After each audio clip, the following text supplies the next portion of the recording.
In the early stages of industrial society, America was characterized by several notable cultural realities. 21 million immigrants arrived between 1880 and 1914, with 60% of the workforce being foreign-born. Urban life was dark and crowded. Tenement housing neighborhoods were filled with crimes and gangs, and few policies existed to protect the people in these places. Society was ultimately controlled by social Darwinism, political power of corporations, upward mobility, and a government fraught with bribery and patronage.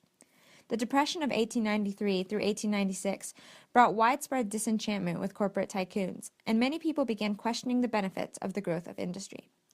Reformers believed that life and society should not be devoted to competition, and argued that unregulated economic activity created high levels of social distress. Progressives began to wonder if maybe the U.S. was not the model society after all, as observation of social ills fostered a desire for social reform.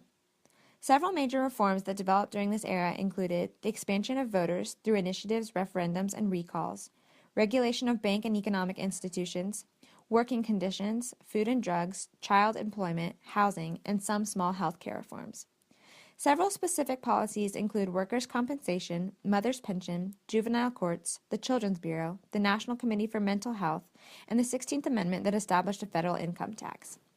However, despite the work of progressive reformers, there were also many political realities that limited reform.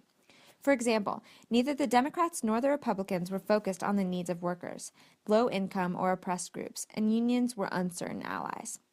Corporate officials were dominant, attempting to persuade political officials to oppose certain reforms. Progressives fought for the rights of the oppressed, finally succeeding to gain limited work hours and minimum wage for women, and other protective legislation. Many of the progressive movement leaders were women, engaged in political action and dedicated to the fight for suffrage. Society, and even some of the progressives themselves, however, were prejudiced towards immigrants, valuing them as a cheap labor source and fearing they would bring social unrest in unions, dilute the Anglo-Saxon race, and threaten Protestantism. African Americans also faced significant oppression. Even though the Civil War had ended, Jim Crow laws had been enacted, and many of them faced poverty and discrimination. Asian Americans, Spanish-speaking immigrants, and other various outgroups were also subject to much oppression. Segregation continued, and the political leaders of the time failed to speak out. Progressivism expanded social obligation to include regulations of welfare and important social programs, but the movement must be viewed as enacting only modest social welfare innovations because it emphasized regulations at the state and local level rather than the federal.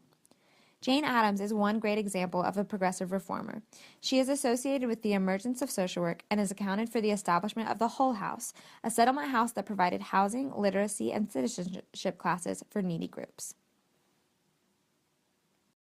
Created using Powtoon.